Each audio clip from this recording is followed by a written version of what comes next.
I'm going to introduce our newest show. It's called Billy C's Boxing Revisited. What is Boxing Revisited? It's a great concept. What we're doing is we're going to take some fights that have already taken place, and we're going to rebroadcast them so you can watch them.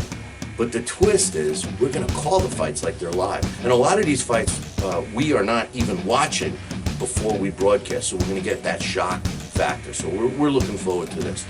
We are going to watch the fights, call the fights, and score the fights based on today's scoring criteria, which is also a little twist. We're going to be able to give you a little preview of the fights, the fighters, where they were in their careers, what the significance of that fight was, etc. And we'll call the fight, then after the fight, we are going to give you a post-fight analysis of the fight, what our scores were, what our results were, and then compare them to the actual ones that are on record. Now, we're doing this at the Sea Palms Resort on St. Simon's Island. This is a great facility, and we're very thankful to Sea Palms for letting us kick off our series right here. And if you're looking for a great place to go, Sea Palms is where it's at. Just visit their website, www.seapalms.com. So sit back, grab your favorite beverage, and enjoy the fights, because the next time you see me, we're going to be at the fights. Billy C's Boxing Revisited. You're going to love it.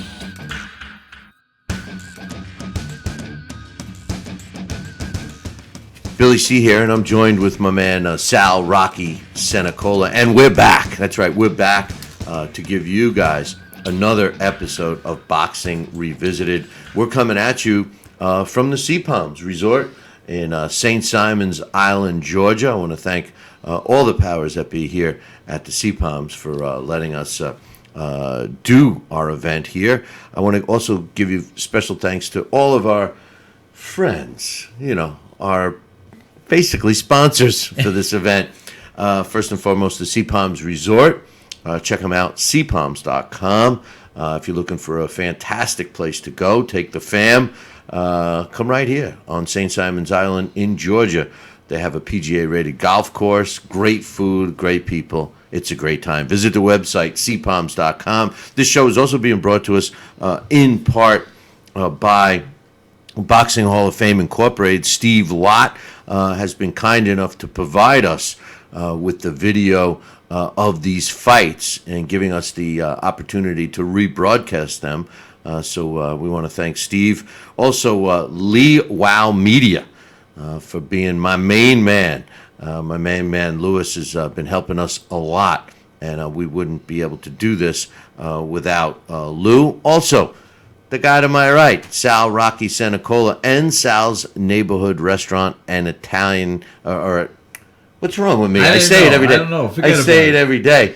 Sal's Neighborhood Pizzeria and Italian Restaurant, located on beautiful St. Simon's Island, Georgia. Check out his website, salsneighborhoodpizzeria.com. Of course, the friends and family of Billy C. Boxing. All of us, we work great as a team together. Check out our website. Sal and I do a daily show, the Talking Boxing with Billy C. show, every single day, Monday through Friday. So check out all the information, what TV channels, radio stations, etc., you can watch us on.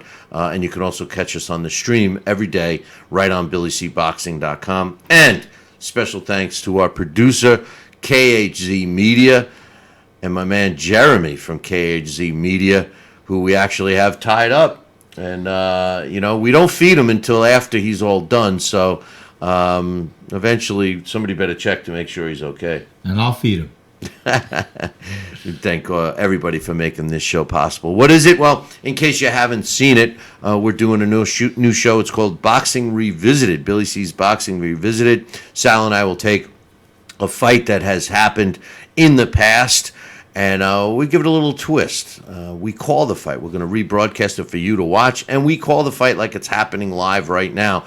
Sal and I are also going to score the fight based on today's criteria and give you our thoughts and commentary throughout the fight. This is something that we've been enjoying doing. And what's your thoughts so far, Sal? I love it. It's a great format, and we're revisiting some of the historic fights that occurred yesterday, yesteryear. And here we do is implement our strategy as far as how the fight is viewed, how it's scored, in contrast to yesteryear. And it's a great time to see some great fights. Well, tonight we're going to see a great fight.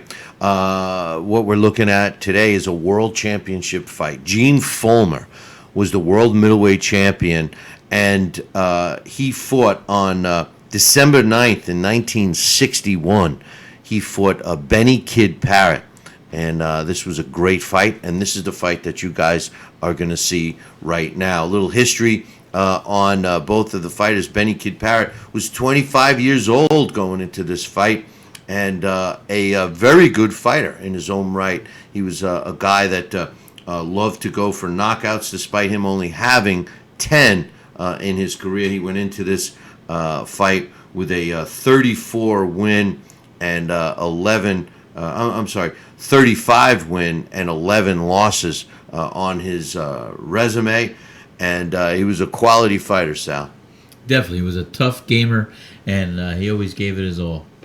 The world champion, well, that was Gene Fulmer. Gene Fulmer was a champion for a long time. How good was Gene Fulmer? Well, he fought who I think was the greatest fighter ever, the best ever, if you will, in Sugar Ray Robinson. Not once, not twice, not 3 times, but 4 times. Everybody's always talking about Sugar Ray Robinson fighting Jake LaMotta 6 times. Well, he fought Gene Fullmer 4 times. He fought Jake LaMotta 6 times, and he won 5 of the 6 fights that he fought against Jake LaMotta. Sugar Ray Robinson fought Gene Fullmer 4 times.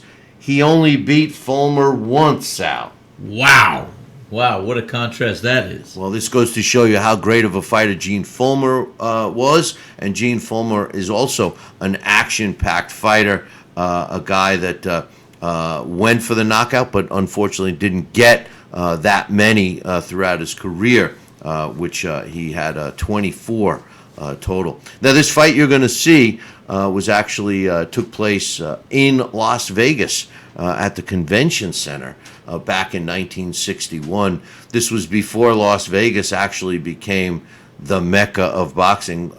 Madison Square Garden, which still calls themselves the Mecca of boxing, was definitely the best place and the main place to see boxing events.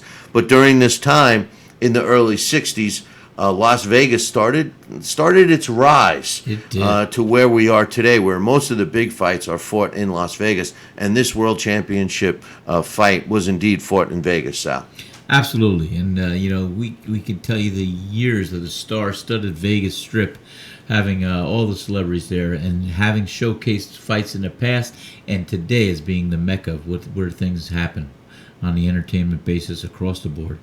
Now, this fight, Gene Fullmer was the world middleweight champion, but at that time it was called the NBA, the National Boxing Association, and that was the belt that was on the line here for this fight. So, an interesting fight. Now, I will tell you this. The video on this fight isn't the greatest, Sal. It's black and white, number one, and number two, it's a little on the weathered side. Unfortunately, the technologies with video and television was not where we expected until the mid-'80s. So some of these fights on this series that we're doing are going to be a little rough, Sal. Yeah, I know. A couple of my little fights were a little rough, too. I meant the video, not the fights. But this is actually a rough fight in itself. And we're going to get to that in a minute.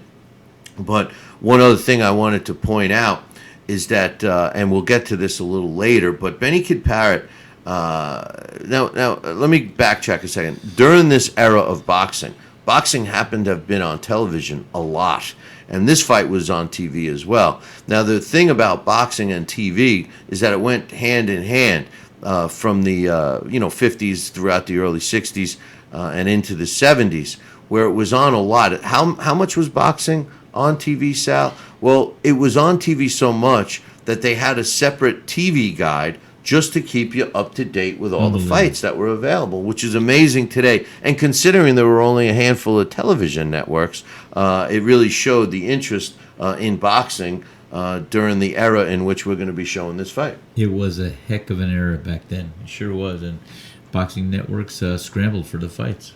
Many people ask, and I think on our show recently, we got asked a question from an emailer, what I thought was the greatest era for boxing. And although the era that we're going to be watching tonight was a great one, I still believe, the 30s and 40s were the best. Well, it's so funny because every generation will look at their generation, or all look at the forgotten generations. And my father always claimed that the generation that we're watching right here, it was one of the best ones. I say when I fought during the 70s and 80s was the greatest generation of some major big fights and competitive nature of the sport itself. But as you said, that generation of 20s and 30s boxing was here, and it was here to stay. When you had all of the immigrants coming over, and that was their way of making a living, honing in on their trade, supporting their families, seeing a sign here, come fight for this much money, that, and everything else. And these guys would fight week after week after week and build a legendary record and then be a world champion. It was a hungry time in boxing. It was a growing time in boxing, and it was a stellar historic page of boxing history. And one of the most important parts of boxing in the 50s and 60s was the fact, like I said, that it was in your living room. People were able to watch it. Remember the 30s and 40s, which I thought was a great era. People were listening near a radio, or they were ringside live. The era in which Sal referred to when he fought, and beyond in the late 70s through the 80s. If you asked me in 1985 if I thought I was witnessing the last great era of boxing, and that's what they call the 80s today, the last great era of boxing, I would have laughed, because I would be thinking of the era that we're going to be watching tonight and before. One thing I want to point about Benny Kid Paret, and the reason why I give you this backdrop of the television, is because Benny Kid Paret had been on television a lot. This was a kid that was born in Cuba. And, he was making a name for himself because he was in action-packed fights. Now, he fought Emile Griffith. Emile Griffith, a very well-known fighter, and challenged in, many weight divisions for championships. He won championships in several, at least two weight divisions. He had fought, before this fight, he had fought Emile Griffith twice. His two preceding fights before the fight that you're going to watch against Gene Fulmer, and they were both tough fights. He lost one, and in his last fight, going into this fight, he had been stopped in the 15th round. Another difference with the era that we're watching tonight and today. They did go 15-round fights, and they don't anymore, Sal. Yeah, sad thing. 15-round fights, the championship rounds used to be 12, 13, 14, 15. Now it's 11 and 12. Exactly. So. But anyway, listen, we're going to take a short break. And when we come back, we're going to start this fight, a world middleweight championship fight. Sal and I will be back in 2 minutes. Endless pools are an incredible alternative to traditional pools, making it easy and inexpensive to swim at home. Exercise year-round against a smooth current set to your desired pace and temperature. With our new underwater treadmill, you can walk or run without stressing your joints. Endless pools are simple to install and even simpler to maintain. The water stays crystal clear with almost no chlorine. Call for your free idea kit and experience the freedom of swimming at home. Are you currently on Medicare? In other words, do you carry the red, white, and blue Medicare card? If so, are you suffering from chronic back pain? If you answered yes, you may be eligible for a pain-relieving back brace covered by Medicare at little to no cost, shipped directly to your home for free. These medical-grade back braces are ideal for lower back pain, arthritis, spinal disorders, and other chronic back problems. Will you qualify for a medical-grade back brace? Call Back Brace America at 1-800-290-8300. If you or a loved one have had hernia repair surgery with mesh reinforcement and suffered infection, chronic pain, mesh migration, mesh failure, organ damage, or needed additional surgery, call the Rely On Group right now. You may be eligible to receive a cash award and compensation for your medical expenses. Your voice deserves to be heard. Call the Rely On Group to be connected with a personal injury attorney for a free consultation.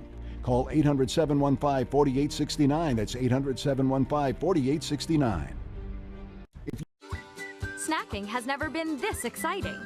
At Graze.com, we combine wholesome ingredients with the flavors we all love to create over 100 exciting snacks.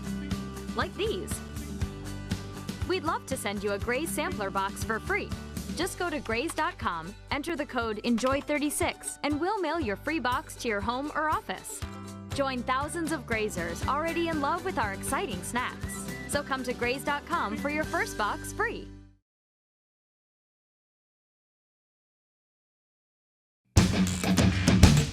And we're back. I'm Billy C. I'm here with my man Sal Cenicola, and you're watching Boxing Revisited with Billy C. and Sal Cenicola. And as we're continuing our series, up right now is a classic fight between world middleweight champion Gene Fullmer and Benny Kid Paret, and that's going to be taking place right now. It was live in Las Vegas. And we're going to go to Vegas right now, even though we're at the Sea Palms Resort. But this took place December 9th in 1961, a long time ago. And without further ado, Sal, you ready? I am ready to watch this fight. All right, Bill. we're going to call this fight like it's happening right now, live. Yeah. We're going there. We're flying back in time to Las Vegas right now. It's for the middleweight championship. Benny Kid Paret challenges Gene Fulmer as we're getting a shot right now of the ring. Now, this fight took place prior to ring card girls. So, there were no ring card girls. And if you notice, a very low, quality stuff. It wasn't as flashy. Gene Fulmer, and obviously the Dunes was some kind of sponsor for this, as one of the guys are donning the Dunes hotel shirt. What they used to do is trade the advertising, of course, for that's where they stayed. And if you notice, this is Benny Kid Paret's corner. He is doing the same. So it's funny. That's how they advertise. Yeah, they're getting ready here, and as you see, the video actually has been cleaned up. The Boxing Hall of Fame Incorporated Steve Lott was able to clean these up a little bit. Now, these were broadcast on TV, and as you can see in the lower bottom of your screen, there is a very primitive guy with a TV camera. You see him right there, standing up. It looks like he's got a cardboard box on his shoulder, and somebody just stood in front of it as we are waiting for the video to kick in here. There we go. And there we go. They said, could you please get out of the way? And the fighters are continuing to get ready as the ring announcer slowly walks. And I love the old style microphones. They drop them from the ceiling. I always wondered if it hit him in the head, Sal. I heard it did once in a while. Yeah. Well, that one's a small one. Usually they look like the size of a car battery, as they come sliding down, hitting a guy in the head.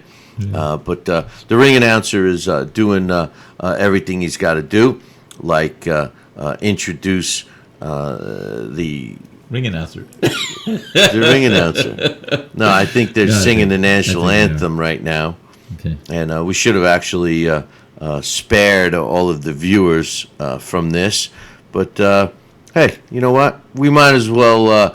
One of the things Sal and I like to do is we like to watch these fights, off the cuff, so that we can get the full representation of how it was if we were calling this fight. And that's the whole premise of this show, to call the fight like it's live. So exactly, and that's what's unique about this series of fights. A lot of these fights I have just seen for the first time, and we're calling it right off the cuff like it's first time. We're seeing it live. Well, the funny thing is, is, because of what I do. I see a lot of these fights, and I have seen a lot, but not for a very long time. This is one of those fights I've never seen. As this fight starts, this is truly the first time that I've ever seen this fight. As a matter of fact, I don't even know what the outcome is, to be honest with you. I stayed away from looking at the official results as we prepared for this. So I honestly don't know how this fight ends. No, neither do I. But I have a good idea. Me too. At least who the winner is. I don't know any specifics. But we're back with the ring announcer reaching for the microphone as he's going to introduce both of these fighters. And we'll get a chance to see what kind of graphics were available. As you see Gene Fulmer in your view right there to your left, or to my left, depending upon if you're watching it upside down or not. But I think it's to your left too. But Gene Fulmer, the Cyclone, is the world champion, and as is the case. Look at that monster in the background. Who's that? That's Chuck Connors. Yeah, no, it's not. It's not. It looks like Chuck Connors. It does look but like he looks Chuck like he's obviously a former fighter. He's a big dude. Look like a former fighter. They traditionally they used to introduce former fighters, and I'm sure there's several of them that are being introduced now, and that's what they do. They get their ticket, they get introduced, and that's it. That's true. They still do that now, but they don't put them up in the ring as much. No, they don't. You know, so these guys getting their due, and it's amazing to see the old-time fighters after they're done fighting.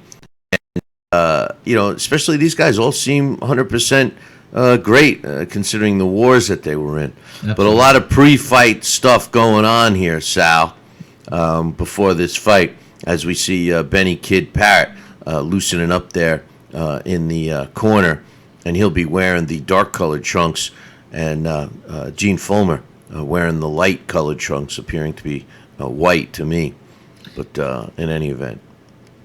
Okay, here we go. Well, they're still introducing. We got who's that? Jack LaLanne in the corner, upper corner. No, only kidding, But it's amazing to see down in the bottom of your picture, not there, but the bottom of your picture, some of the television camera. And remember, these are reporters that are reporting on here. We're not uploading. These reporters aren't uploading stuff immediately onto the internet. They are reporting, meaning with typewriters, and will be in the newspaper as soon as this fight is over the next morning. So a different world we live in today, boys and girls. That is so true. That's so true. You don't see a cell phone. You don't see anything. You don't see a video camera. I'll tell you what you do see. There was a woman smoking a cigarette. That's something something you don't see. That's something you don't see anymore. But they're introducing Benny Kid Paret right now. Now they're introducing the world champion in this particular fight. And he was a world champion for a long time, a world middleweight champion, Gene Gullmer, being introduced right now as he looks like he's ready for business. The referee in charge is giving them their final instructions, and the ring announcer looks like he could fight them all. He's a big dude, isn't he? Big guy. Jeez. He's bigger than the only guy that's close to him is that one corner guy who's bending down. Yeah. Or is that the guy that you see him next to, the ring announcer? I would have thought because he's seemingly dressed up a little, but there's the referee. He looks like he's telling these guys he's not taking any BS, huh? No. Fulmer looks all business too. Gene Fulmer was 30 years old in this fight. That was considered old. That was considered old. Yeah. He had been a long-time champion, and is that a cigarette in the guy's ear, or is it some cotton swab? Cotton swab, maybe. We'll hope it's a cotton swab. Yeah, I hope he's not smoking cigarettes in the corner. They used to smoke at the fights. No, they smoked in between rounds. There were fighters that smoked in between rounds, but a couple of them, I think that was the thing, to have a cotton swab on your ear. It was. It was a cool thing to do. Boy, have styles changed, huh? Oh, my goodness, it sure has. What's he doing? Reading them the War and Peace?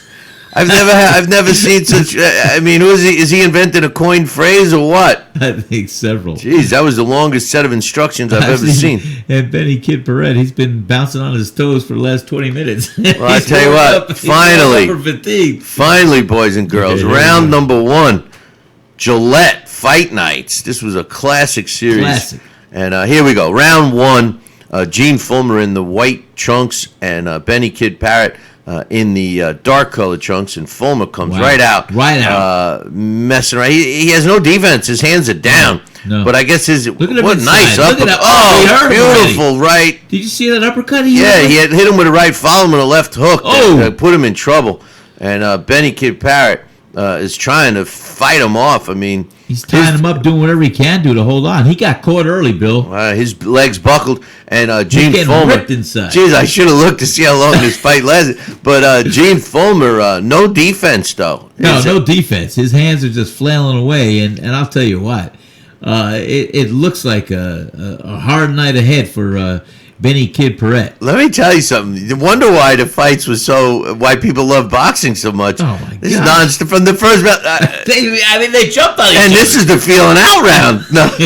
That's it. Oh, now Benny Kid Paret. Oh, he just landed 2 good shots on Gene Fulmer, not hurting him at all. How about digging that uppercut? You see it? That's coming from the legs, boys and girls. This isn't pretty boxing. This is fighting.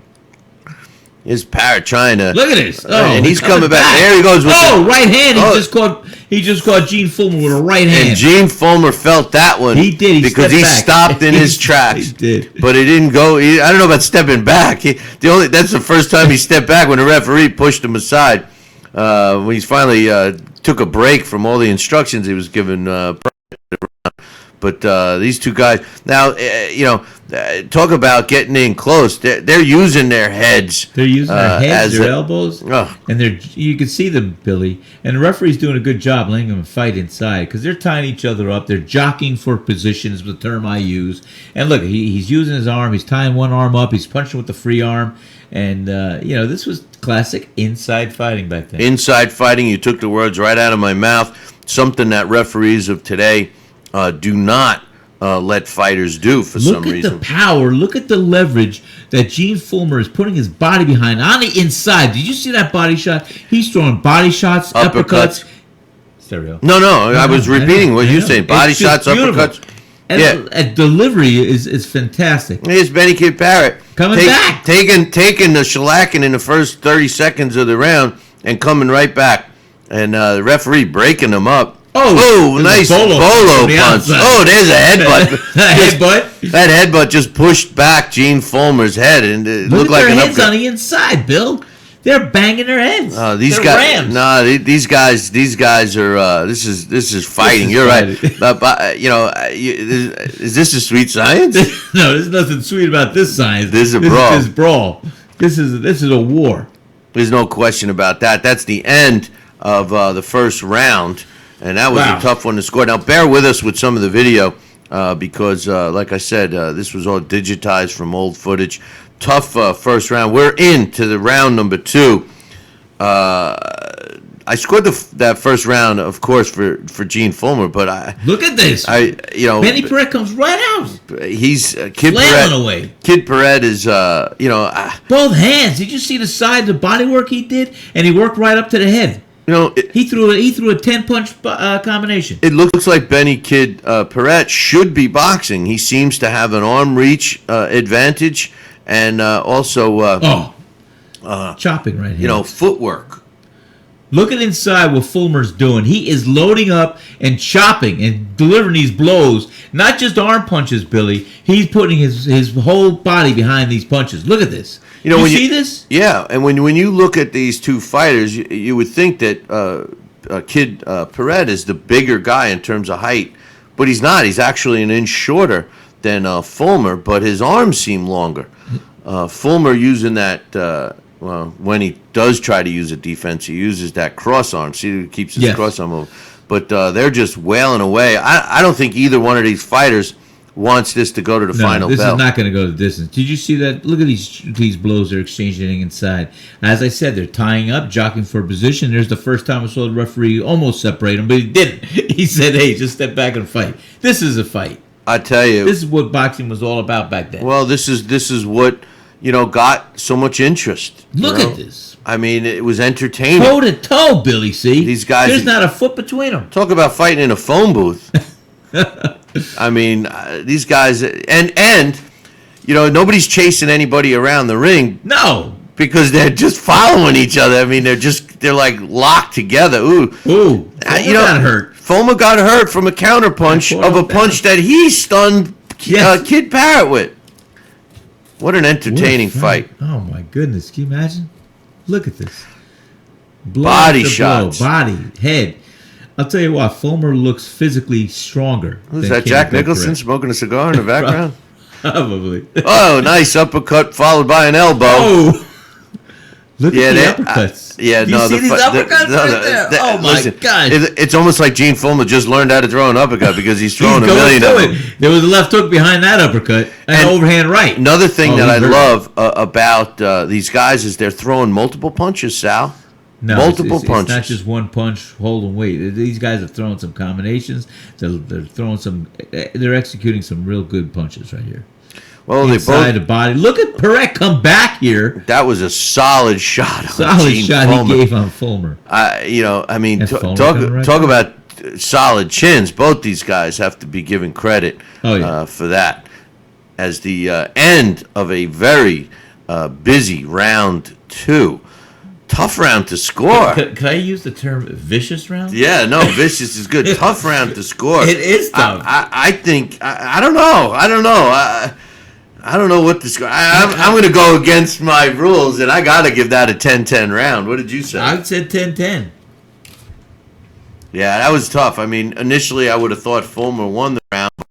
But, Kid Paret came back. Yeah, he came back with some solid shots. And both fighters were rocked in that round. Yes. And again, you look at the fighters getting worked on in the corner, and it's seemingly very calm. One guy talking, arms down, and we're getting ready for the El Producto round 3. In case you guys don't know what El Producto, it was a type of cigar that cost about. I think they gave them away for free. It wasn't the greatest cigar. Was that before White Owl? It was along the lines of a White Owl. But round 3, as we start. Oh, look at that overhand right by.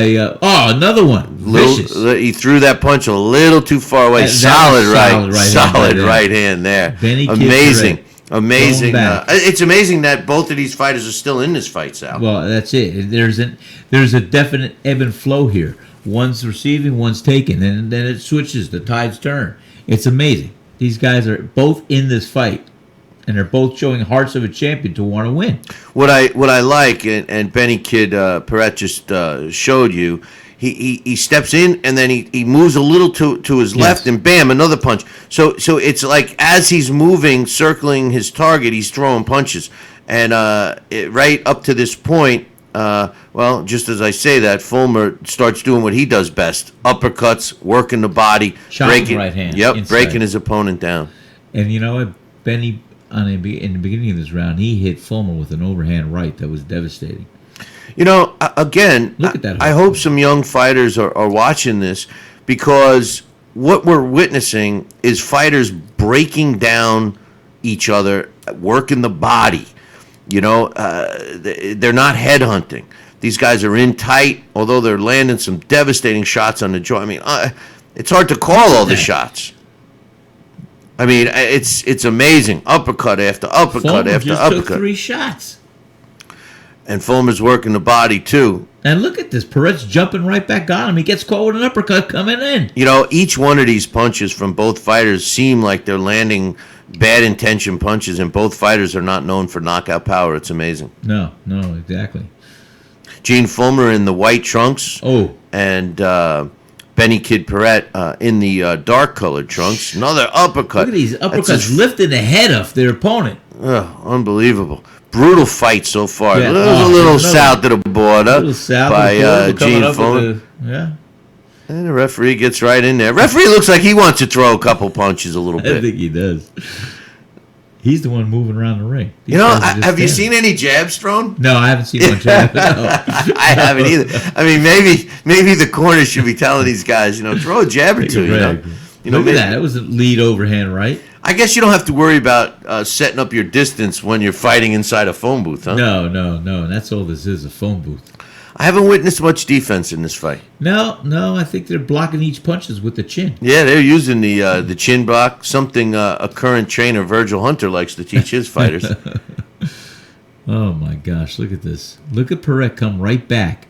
Like I said, this is a hard fight to even judge and score. Oh, no, that's the end of the round. Wow. And I tell you what, before we start the fourth round, Sal, I'm tired. I tell you, I feel like I've been taking a beating in this one, but amazing action so far. I mean, what do you think? Billy, it just that was what they did. I mean, there was no safety first in that type of fighting. No. I mean, and a lot of fighters today, and in all due respect, because of what has been becoming more and more prominent with boxing injuries and brain trauma, a lot of fighters today are staying away and boxing and hitting and moving and slipping punches and boxing with safety first in mind. They don't want to engage head to head and mano to mano. Well, fights like this one is the result of why fighters fight safety first Today. And what bothers me with some of these big names, we don't have to get into it now, but some of these big names who make a lot of money, we don't have to get into it now, but the truth of the matter is they never give credit to these guys. No. And if it weren't for these guys and the type and style of boxing that made it so popular, we wouldn't have what we see today. And to go from a fight like this to somebody who runs around the ring and then have a young fan tell me that that's the sweet science, it drives me bananas. Well, I know, because like I said, boxing has evolved through the decades, and this was a throwback of what we used to see on a daily basis in boxing. No, Jeremy, we're not going to give you a banana. You're not done yet. You're not done. The truth of the matter with him, but he's producing this show, and we would tell you. But anyway, all right, we're going to watch round number 4. What do you got it right now going into the fourth round? I'll tell you, I've got it. It's tough. I can't decide even that last round how tight it was, but I am giving it right now. I got 30 to 28. Me too. In favor of Fulmer. I have the same score. 30-28. I gave the first and third rounds to Fulmer. That second round could have went to Fulmer. I personally scored it even, which I don't like to do. But I got it 30 to 28 as well. Okay. All right, let's go back. We're picking up Gene Gullmer versus Benny Kid Paret in the fourth round. This fight took place in December of 1961, and it's in Las Vegas. So let's go back to the action. Here we are, the El Producto round 4. As you see, Gene Gullmer in the white trunks, and who comes out first? Paret. Kid Paret comes out working the body. Oh, he just got caught. Sidetrack with no hand. And Fulmer immediately is slowing down his punch output. It looks like there's some kind of a cut over the left eye of Gene Gullmer. There's some Vaseline buildup or something I see, unless it's just a video. But their heads inside like that, Billy. They're banging heads inside. How do you know? How do you tell if it's a headbutt or a punch? Well, you when don't tell.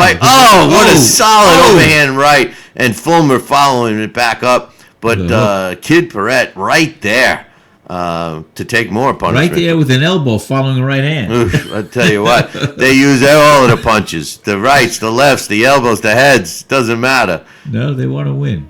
Look at the uppercut. Look at this. That uppercut, his uppercuts are landing right in the chin of Paret. Well, Billy, look at this exchange here. I mean, here you have these gentlemen, these guys here, warriors we'll call them, just exchanging blows, not looking for any room to step back and breathe.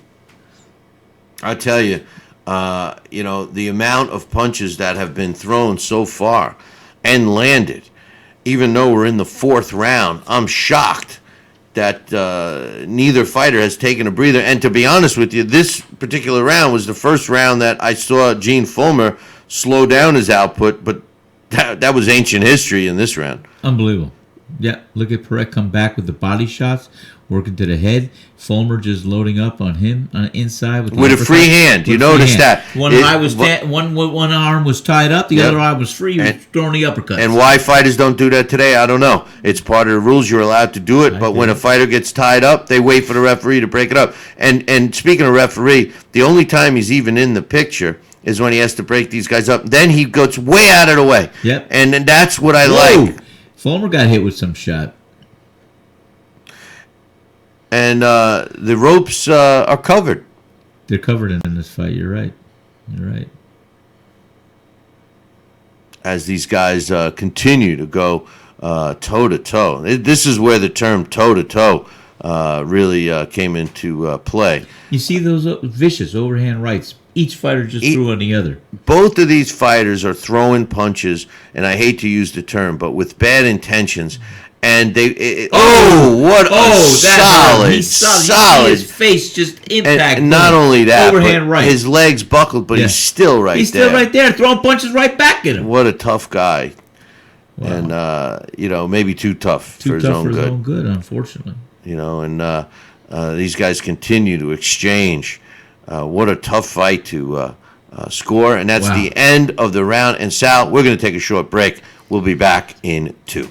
A loved one have had hernia repair surgery with mesh reinforcement and suffered infection, chronic pain, mesh migration, mesh failure, organ damage, or needed additional surgery, call the Rely On Group right now. You may be eligible to receive a cash award and compensation for your medical expenses. Your voice deserves to be heard. Call the Rely On Group to be connected with a personal injury attorney for a free consultation.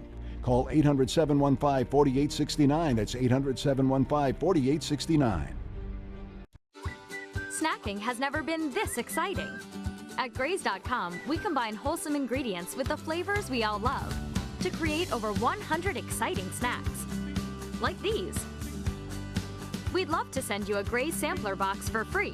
Just go to Graze.com, enter the code ENJOY36, and we'll mail your free box to your home or office.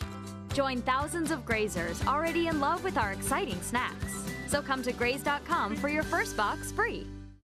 Are you currently on Medicare? In other words, do you carry the red, white, and blue Medicare card? If so, are you suffering from chronic back pain? If you answered yes, you may be eligible for a pain-relieving back brace covered by Medicare at little to no cost, shipped directly to your home for free. These medical-grade back braces are ideal for lower back pain, arthritis, spinal disorders, and other chronic back problems. Will you qualify for a medical-grade back brace? Call Back Brace America at 1-800-290-8300. Endless pools are an incredible alternative to traditional pools, making it easy and inexpensive to swim at home. Exercise year-round against a smooth current set to your desired pace and temperature. With our new underwater treadmill, you can walk or run without stressing your joints. Endless pools are simple to install and even simpler to maintain. The water stays crystal clear with almost no chlorine. Call for your free idea kit and experience the freedom of swimming at home.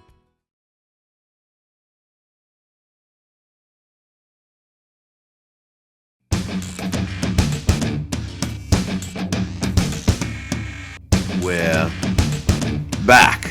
I'm Billy C, and I'm here with my man Sal Cenicola, and you're watching Billy C's Boxing Revisited. It's a new series that we're doing where we take old classic fights that had some significance, and we rebroadcast them so you can watch them.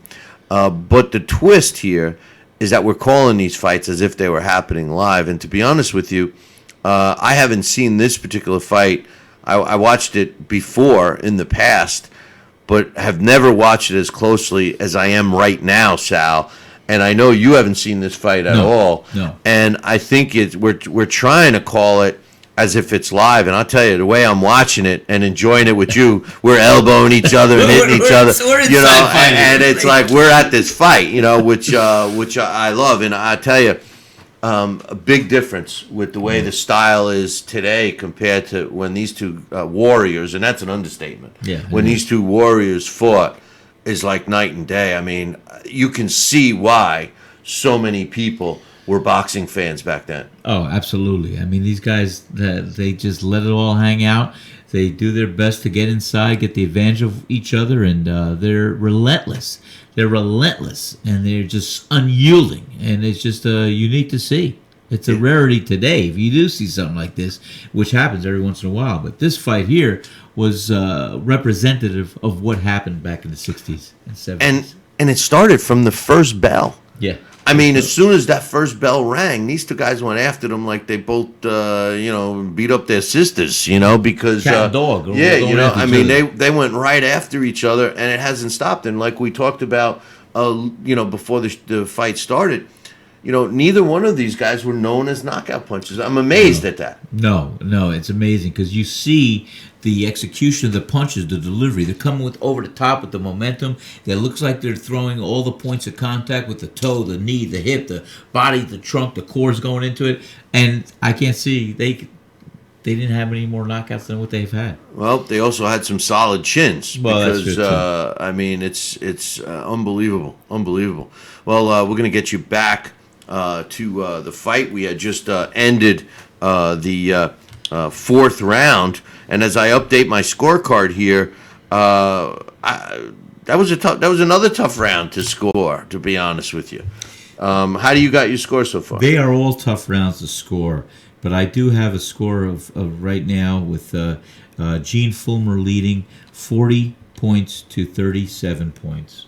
Yeah, that's my score. I have the same score.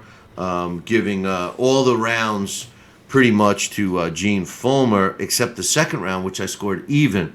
And I'll tell you, that fourth round that we just watched could have been even. Could have been even. And it was an ebb and flow. The only reason why I gave it to Fulmer was because he closed the end of the round, left more impression that it was his round. But remember, in the beginning of the round, he started off slow for him. I mean, not for any other fighters of today's standard, but he started slow, and Benny Kid Paret did land several hard shots. It was a very hard round to score. It could have been an even round. Yeah. Very easily. Or even leaning towards Paret. Kid Paret. Yeah, could have. I don't know. I agree. All I know is maybe we should get back to this. Let's get back to it. All right. If you want to watch, we'll watch the fourth round over again. I liked it. I think as soon as we're done with this show, we're going to watch this fight again anyway because it's a great fight. Anyway, here we go. Benny Kid Paret and the world champion. He's challenging the world champion Gene Gullmer for Gene Fulmer's world middleweight title. It was live in Las Vegas in December of 1961. And here we go as we pick up round numero 5. Well, here we are back in the Sea Palms Resort calling this fight live. They're in between rounds. Like we said moments ago or seconds ago, this will be the beginning of the fifth round, Sal. And Billy, look at the fans on top of each other. I mean, literally, there's no rows, there's no seats. They're literally standing in line like a protest. I'm looking at the lone cameraman who's getting these close-up shots, and he looks like he's holding a device that weighs about 100 pounds. Looks like a kid. Yeah. That looks like Hank Stram right there. Really? That looked like Hank Stram of the Kansas City Chiefs coach. Here's the beginning of round 5. Here we go. Boom, right in the middle of the ring. They start slugging and sweeping right out. Back. Jeez, they started this round slow. They did. Man, unbelievable. 30 punches. They were clearly in condition. Look at Benny Kid. Well, remember, I said this in the beginning. This Gene Fulmer beat Sugar Ray Robinson 3 out of 4 times. That's quite a. That was the first punch that Gene Fulmer threw that looked like it was somewhat slappy. Yeah. The rest of them are landing, perfect. That's right. Benny Paret came out here. There was the jab. Oh my God, he threw a couple of jabs. I saw that. And some of these body shots are pretty good shots right there. Gene Fulmer turning the kid around and getting him he in hit the him corner. Dug one in with the body and followed. Oh, what a solid left again. chin. Oh, God, he took and body. back-to-back solid shots right on the chin. Fulmer is digging in. Talk about Paret talk about spinning him around. But Fulmer is just muscling him now. Yeah. But Kid Paret is against the ropes. I would normally say someplace he probably doesn't want to be, but they've been fighting this fight in close quarters, and that's an understatement. Oh, yeah. Both fighters seemingly running out of a little petro at this point, although the punch rate is still way higher than what we're accustomed seeing. Uppercut after uppercut after uppercut. Uppercuts to the body, to the head. I don't mean to cut you off, but when you're fighting so close, the uppercut is there. It's right there. Paret coming right back. Look at this. Overhand right, sweeping hooks. Looked like he stunned Fulmer a bit. He definitely pushed him back. Now Fulmer's coming back on him. Amazing. Double little cheat punches, but both fighters, the one thing I noticed about both fighters, but no defense here. No defense, no rolling under the punch, no head movement. No head movement. The only time the head moves is when it gets hit. That's it. That's it. But both fighters really trying to inflict damage. It's like they're fighting like they really don't like each other. No.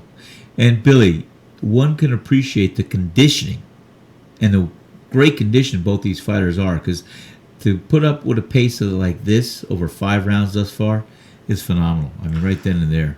Well, I'm amazed at the body shots and uppercuts that Benny Kid Paret took, and is still standing there. Oh, he's still standing and still dishing it right back.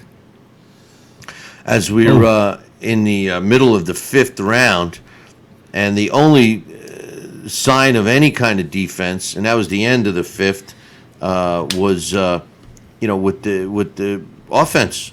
That's correct. I'll tell you what, Billy, I see a little bit turn of the tide in this round. I think Fulmer is starting to establish a little more dominance. Using his body. He looks physically stronger than Benny Kid Paret. He looks a little thicker with his torso, and he looks a little stronger. And I think that was the round.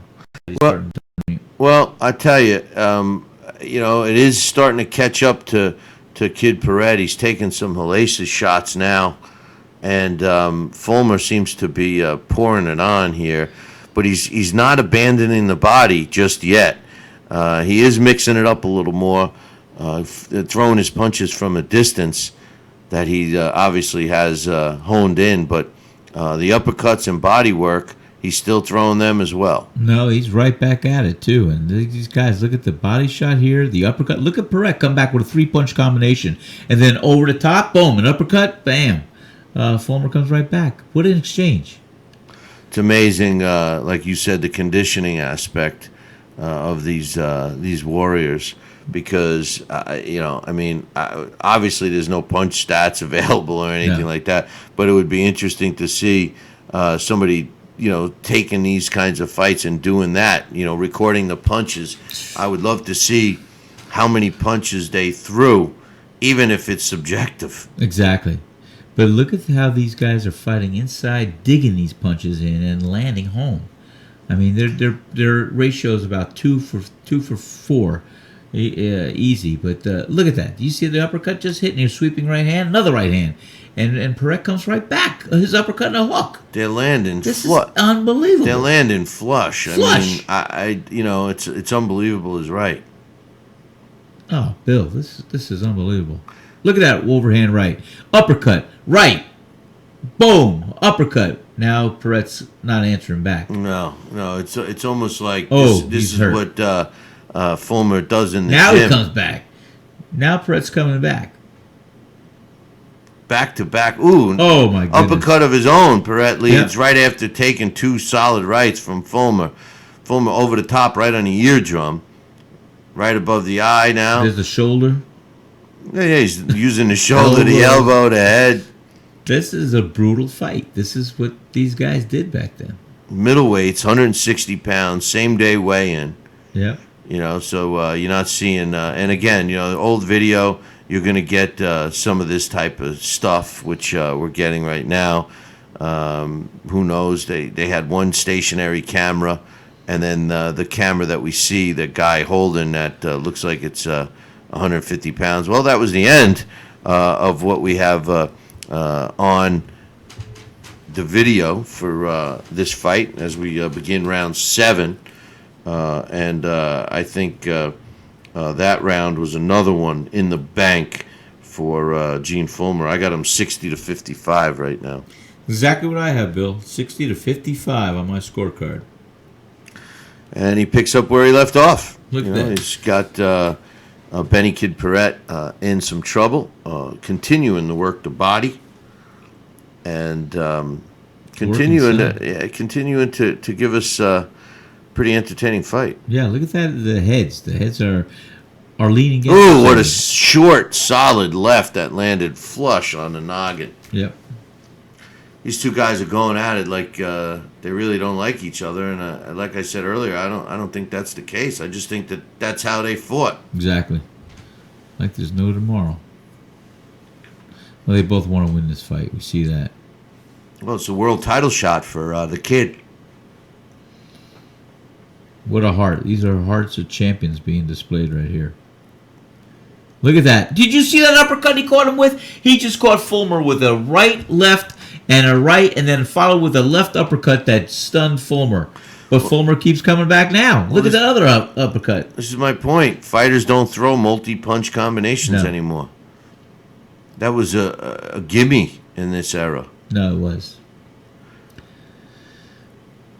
Amazing that these two guys have dished out and took the punishment. No knockdowns No thus knockdowns. far. Still on their feet. As we're in round 7 of a world middleweight championship fight. Gene Fulmer in the white trunks, Benny Kid Paret in the dark colored trunks. Nobody's taking a step back here, Bill. No. It's a sight Paret to just see. caught him with an uppercut. Just caught him with an uppercut, sweep left hook. It's amazing that Paret's still standing, but he's not only still standing, he's still fighting and fighting aggressively. Yes, he is. And credit to Fulmer, he's not running low on gas. No. Whether he is or not, it's certainly not showing. I did Look think at he that. slowed down. It did look like he just got stunned by a solid right hand from Benny Kid Paret. But Gene Fulmer right there to continue the onslaught. Look at him lean his body weight on him, too. Well, we learned that a long time ago, that when you lean on a fighter, it takes energy out of them as they're pushing your whole body weight off. He's getting ripped with some uppercuts, and look at that. Look at that combination Paret just landed. He landed 7 punches right there. Unbelievable. Short right hands. Short right hands and chopping left hooks. Same thing. What and a that's beautiful the round. end of round 7. Wow. And again, a tough round to score. But I have to lean towards Gene Fulmer as we start round 8.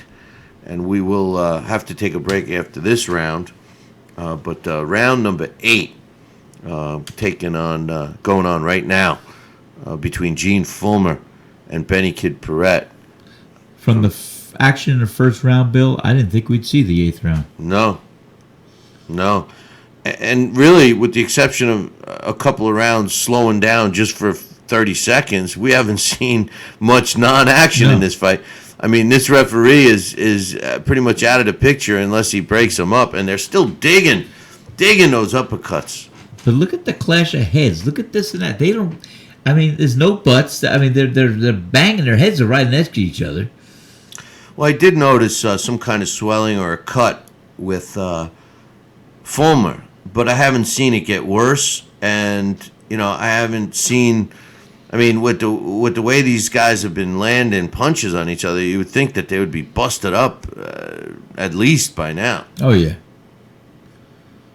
Amazing how they're continuing to dig, and I mean the full arsenal of punches, rights, lefts, hooks, uppercuts, right cross, Just the solid exchange. chin. Look at the exchange. Paret is still dishing out hooks, uppercuts, right hands, and they're not backing up. No, and he just landed a solid shot before that body shot, before they broke up, right on the chin of Fulmer. And look, he's aggressive. He's walking right into a barrage of punches, and he's dishing out his own. Well, it's not like he's not throwing punches. No. I mean, he's taking shots, but he's dishing it out too. Yeah. It's amazing. Rights Look at and it, lefts, right. uppercuts. This is where the term exchanging punches comes in, because they are exchanging. One throws a few and lands, and the other one returns the favor. Look at that. Look at him digging into it, these shots, both the fighters. Digging with the body shots and back up to the head. You see that? But I will tell you, for the first time, I'm noticing a little mustard off of the punches of Paret. Yeah, me too. Me too. Like I said, he just seems a little, I just want to say, not as strong as Fulmer. Well, Fulmer is definitely, you mentioned it earlier, but he's definitely getting, these punches are coming from his ankles. Yeah, he's putting his body behind these punches. There's a referee thinking of breaking him up, but letting him fight. I love this guy, whoever he was, whatever. Probably was by now. I would think. I don't know, maybe not. That's 56 years ago. No, okay. What does he look like about there? 25? Well, back then you looked a lot older. Maybe he was only 25. I don't know. No, he looks about 50 back then. And that's the end, and we're going to take a short break. Snacking has never been this exciting. At Graze.com, we combine wholesome ingredients with the flavors we all love to create over 100 exciting snacks. Like these. We'd love to send you a Graze sampler box for free. Just go to Graze.com, enter the code ENJOY36, and we'll mail your free box to your home or office. Join thousands of Grazers already in love with our exciting snacks. So come to Graze.com for your first box free. Endless pools are an incredible alternative to traditional pools, making it easy and inexpensive to swim at home. Exercise year-round against a smooth current set to your desired pace and temperature. With our new underwater treadmill, you can walk or run without stressing your joints. Endless pools are simple to install and even simpler to maintain. The water stays crystal clear with almost no chlorine. Call for your free idea kit and experience the freedom of swimming at home. This message is for all Americans that owe $10,000 or more in back taxes to the IRS. Look, I know you want to keep ignoring those letters, but the problem isn't going away. It's really stressful, and you don't know where to turn. The good news is you have rights, and we can help resolve your IRS problems. If you owe more than $10,000 in back taxes, our qualified CPAs, tax negotiators, and support staff know the law and know how to get your situation under control legally and permanently. Call the number on your screen now and we will contact the IRS on your behalf, help you end wage garnishments, stop collection calls, remove tax liens, get rid of IRS and state tax penalties, and reduce the amount you owe if you qualify. You wouldn't go to fix your car without going to a mechanic, so why face the IRS without an experienced company that can help you? Let us take the stress of back taxes and the IRS off your shoulders so you can spend time on the important things in your life, like your family or your business. If you owe more than $10,000 in back taxes, call now and find out how we can help you.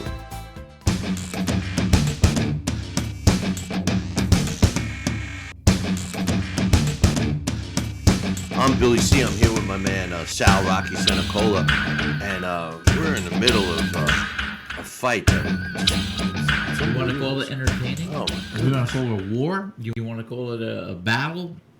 I mean, I want to call it a fight. It's a because fight. That's what It's it a- is. it's a fight. It's a fight. And I tell you, if you're just tuning in, you're watching Billy C's Boxing Revisited. It's a unique show and idea that we came up with. Bottom line, we're taking some old fights and we're broadcasting them right now as if they're live. But the little twist is Sal and I are calling the fights as if we were calling them live. And we're having a lot of fun. This particular fight I had seen years ago just for analytical purposes and never sat and watched it the way we are now. Sal had never seen it. So we're enjoying this fight as if it was really happening right in front of us right now. I want to take a minute to thank the Sea Palms Resort and golf course that we're at right now in beautiful St. Simons Island, Georgia. Check it out if you're looking for a place to go and just relax and have a great time. There's so many things to do here on St. Simons Island. Make sure you do it at Sea Palms. Visit their website, seapalms.com. I also want to thank Boxing Hall of Fame Incorporated, Steve Lott, has provided us with the videos, rare videos, I should say, and given us the rights to do exactly what we're doing. So I want to thank him. Also, BillyCBoxing.com and everyone involved with Billy C. Boxing. Like I used to tell the kids when I coached, remember, there's no I in team. And Billy C. Boxing is one hell of a solid team. I also want to thank my man, Sal, not only for doing this with me and being part of this, but for his restaurant, because Sal's Neighborhood Pizzeria and Italian restaurant, also located here on beautiful St. Simons Island, Georgia, is the place to go when you're in St. Simons. There's no question about that. And I'll tell you, it's the place to go later on for me, because I'm working up quite the hunk. All right, and we got to thank our producer from KHZ Media, Jeremy, who's also hungry, but he's not allowed to eat until he's totally done. So we might, I might bring you a crust later. Absolutely. But, and one last thanks. I want to thank Lee Mao Media for Lee Wow Media. This fight has got me punching. I'll tell you. Lee Wow Media, my man Lou. For making this all happen. He's working very hard. But as we're going into this fight, we've just witnessed 8 solid rounds of non-stop action, Sal. Non-stop action. Let me tell you, I can't believe it. This fight personifies what boxing and fighting was all about back then. It represented what boxing evolved to and gave it the kind of persona. It's just incredible. How about the definition of heart? Heart. This is heart. You have two guys willing to put their life on the line. Never so more apparent than where this leads, but the bottom line is you've got the generation of fighters back then that this is all they saw. They put the blinders on and they knew their heart, their determination, their focus, and their spirit was going to either lead them to victory or defeat, but they were willing to put it up till they were either carried out or with their hand raised high in the air. And that's what they're showing here right now. There's no question about that. And, in some of the early rounds were hard to score because you could have made a case for both fighters. But the fight seemingly has gone the world champion's way. And if you're just tuning in, this is a world middleweight championship fight. Gene Fulmer is the current champion during this fight. And Benny Kid Paret is challenging him for that. Now, we've finished 8 rounds of this fight, and on my scorecard, based on today's scoring criteria, and that's the other twist of this whole show that we're doing, this series, is that we're scoring the fights based on what we do today in 2017 about scoring fights and 10-point must system and stuff like that. I got the fight 80-73. And I gave the second round to both. I scored it even. Something I don't like to do, but I couldn't pick a winner of that round. Billy, I maybe you're cheating and you're copying my notes, because I had the fight 80-73 as well. And I can't believe it. The second round, I couldn't decide. I said, let me give this round a draw. I can't believe it. Well, I can't believe you're even squeezing it all on that little piece of paper.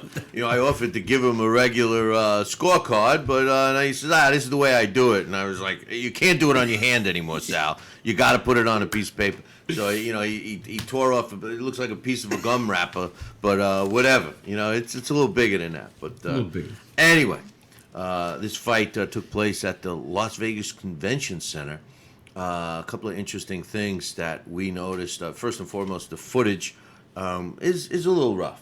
It's a little rough. A little rough.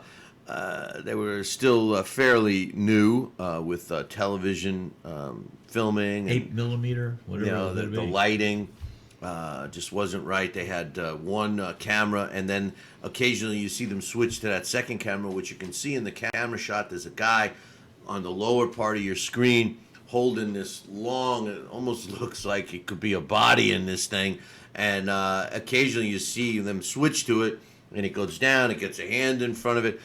Sal noticed earlier in the show how many people are live for this.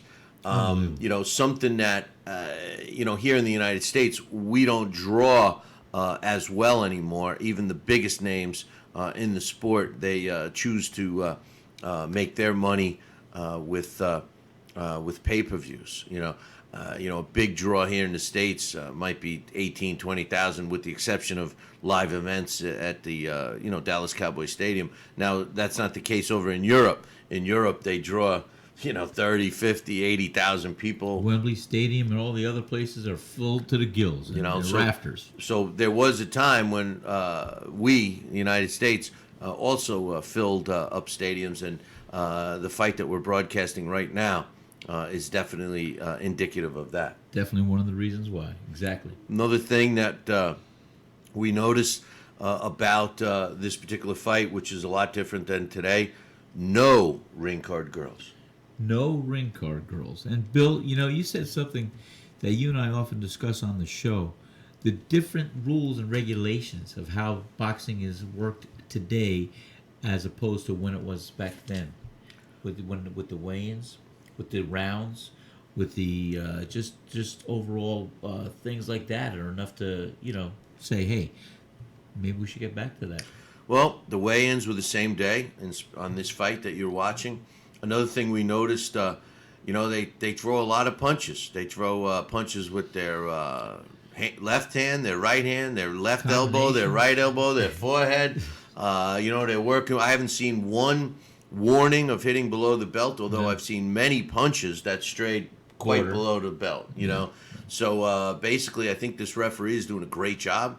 We were kidding how he was giving the pre-fight instructions. It sounded like he was telling him a bedtime story, but I think he's doing a great job. Yeah, I think he is. He is. When you're a third person in a ring and you don't have to be in every picture, every shot, you're doing a good job because you're letting the fighters do what they came to do, and that's fight. Yeah, there's no question. He's letting them fight. A couple other things we've noticed during the course of the 8 rounds that we've already watched is that these guys are relentless, and when they seem to be out, all of a sudden they muster up this energy. Another thing I've noticed is I haven't seen much damage on both fighters, despite the brutality of this fight and the amount of punches that are being thrown and landed. I saw that one something going on with Fulmer's eye, but that's it. No, I mean, fights like this, you get busted open with cuts from butts, from punches. You get retinas damage. You get, they're throwing everything. I want to know what. I want to know why, in this fight, how close and in they're fighting. Why we have and they're not getting busted up with headbutts, even though we're watching them throw headbutts like a punch. Yeah. Why fighters of today get so busted up from headbutts? I don't know. I think because they don't know how to fight. These guys are moving to the left. They're throwing punches. They circle their opponent, all the while being busy. I think the fundamentals and the teachers of the sport are gone.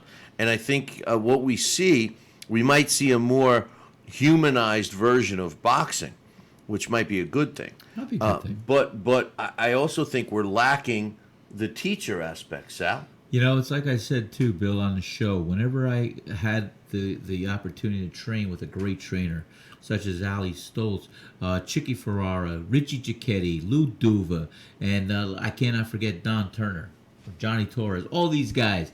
They gave me pieces of my repertoire, if you will, where they showed me something that was so unique, so great. Once I got it and I mastered it, that bell rang off.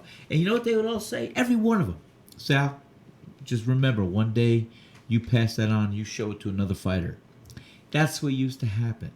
You had fighters staying in the game, becoming trainers, becoming managers, and sharing what they learned from the seniors, from the masters. They're showing them a little bit of their trade and how to execute it and how to learn it and how to possess it and how to make it your own. And that's not done every day today. And you have a lot of these trainers today, and in all due respect, you have some good trainers, but you also have a lot of these trainers here today that are just rah-rah men, pat you on the back, here's your water, kid, go out there, get your head handed to you, or dish it out. And it's not the same. It's not the same, the slipping, the countering, the parrying of punches, the movement, the cutting off of the ring. And it just is not showing us all those facets of boxing which used to be mastered by these professionals early on. And now it's not being transcended to the next generation. No, and I say I use that term myself. The rah-rah men, and it's a shame. Greed, the greed factor. We have progressed.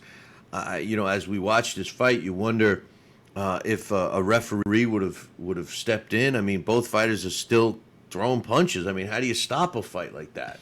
No, it's hard to. I mean, you look at the rules and regulations. These guys are still, if they have one hand free, they're using that hand. They're shooting inside. They're coming over the top. They're coming underneath. Boom. They're using that hand, that free hand, to execute and still try to control a fight and land a punch. And that's the difference today. And you don't see that. Fighters are a little more complacent, or a little more, I guess, ineffective on inside fighting, or trying to execute inside fighting. This is a great learning tool and format for any young fighter today to see in retrospect what boxing, what fighting was about, and how it evolved, and from this as a platform or model. And I'm not saying it's the end all to end everything, but this is definitely a style of fighting that, if implemented today, you'd see some different techniques and different outcomes in fights and fighters. Well, there's no doubt. I mean, some fights that we're going to be doing in the future would have been waved off way before the end, and we would have been basically robbed of some historic fights. So, but we'll talk about that some other time. And we're also going to be doing some fights that are from yesteryear, that you may never even heard of, because they were between a couple of fighters that never got the recognition they deserved. Both of these fighters, if you're a boxing fan, you've heard of both of these fighters, and they're fighting for a world title now. So let's go back to the action. We're picking up round 9, I think. Round 9, yes. Round 9 4 rounds of a world middleweight championship fight. Gene Fullmer is the world champion. He'll be in the white trunks, and in the dark-colored trunks, the challenger, Benny Kid Paret. So let's go back to Las Vegas back in 1961. Ooh, I love this time machine. Here we go. Here we go. Ready? Well, here we go. Start around 9. Gene Fulmer in the white trunks, Benny Kid Paret in the dark-colored trunks. Jab. And that's like the second or third jab that Paret threw. But now, here's something else we're seeing, some distance. Oh, yes. Just as I speak. That was the first time I saw them far apart, aside from them being introduced, But, and I'm actually seeing Benny Kid Paret trying to hold his hands up, maybe defend himself a little bit. There's a good idea. Maybe he should have started, in round 1. But basically, this looks like the same. Ooh, that was a short, crisp left that landed straight down the pike on the face of Benny Kid Paret. It's so hard. There's so many punches being thrown, Sal. Oh, as I want to talk about a punch landing, it's over. It's over, and there's 3 others that just came behind it. You notice that? I do, because I said there was an overhand chop and right. Boom. The uppercut came, the left hook came. Well, I was just trying to describe that short left that landed, and 9 punches came after that. It's hard, but. Look at that right hand. Oh, what a Benny's solid coming back shot. With 4-punch combination that landed right on the chin of Gene Fulmer. He's landing some great punches. Uppercut again. With the left. With his loose left hand. He's holding on with the right hand. He came with a left hand underneath. Uppercut. Here he comes again, using... Vicious right uppercut by Fulmer. Oh, he missed there. Right to the body. Look at Paret coming back to the head with a combination. Benny Kid Paret is landing multiple shots now on the face of Gene Fulmer, which he hadn't really been too successful at. And there's the knot over the right eye of Gene Fulmer. Overhand that was right, a slap. chopping right, slapping. He slapped it with his heel of his hand, with the heel of his glove. That one, not so much. Paret going in. Back. What a left. I don't know what punches these guys throw better. They're both, and he spins him around. Spin him around again. He just ripped his head. Did you see? No, that's the first time that I saw in this whole fight Gene Fulmer grab and tie up with both hands. He got hurt with that vicious uppercut. He just landed 2 back to back and finished it with a quick right. They're so short, these punches, Sal. That's it. They're short. Look at that uppercut right there. Overhand right. Uppercut, overhand right there. Oh, another one. Oh, another that one. Had a rock. That hurt him. He's rocked. He is rocked right now on his feet. Benny Kid Paret is hurt, and he still is standing, using his head as a defensive weapon. He's not trying to hold or No, he's not nothing. trying to hold or anything, and he's still throwing punches himself. He needs to get away from the ropes. He needs to get away from the ropes. He needs to tie up Fulmer right now, and he needs to hold on for dear life. Or just run to the other corner of the ring. Get away from him. That's why that's where the nickname Cyclone came. Now, that's the end of a vicious round 9. And here we go automatically. Let's just talk about that. We're going to cut from the 10th round here. Actually, let's stay right here. Yeah, let's stay right here. This is the 10th round.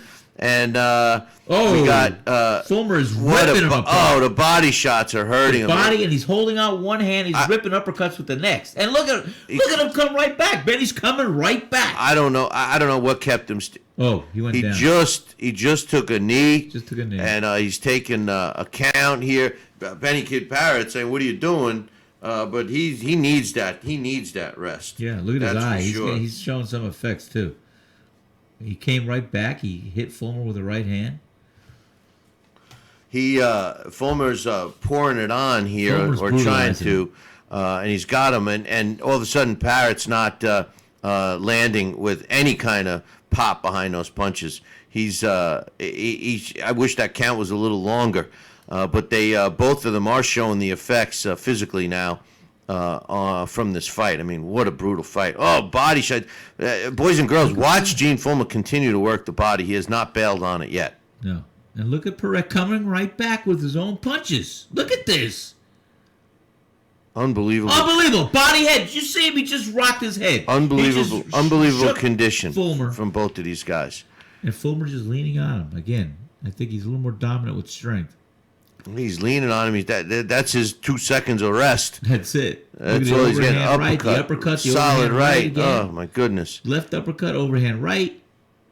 He stops a little bit with that right, but he still lands it. What a vicious fight. Oh, short left, right. Short right. Another right. Chopping right. Another right. Oh, my. Another right. So many rights. Oh, I know. Oh, my goodness.